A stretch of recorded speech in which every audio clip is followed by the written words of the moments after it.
1. Mae'r ffaith bod y fflatiau i gyd yn, bod yn open plan, mae pawb yn gallu mynd i rwla. Dwi'n meddwl bod hynna jyst yn ffordd wych o wneud ffrindiau.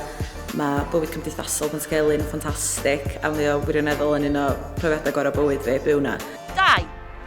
Os chi'n mynd i brifysgol yn Aberystwyth, a chi yn gweld eich hun fel Cymro neu Cymraes, mae'n teimlo fel bach o rite of passage i fyw yna, achos mae'n gymaint o hanes tu ôl y lle.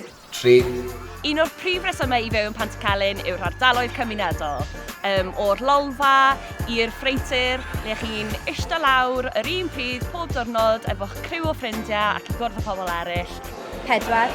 Un rheswm mawr i fynd i aros yn neuadd Pantycelyn ydy gymryd mantais o'r gwagle ac yr holl stafelloedd mwyn gallu gwneud bob math o bethau creadigol.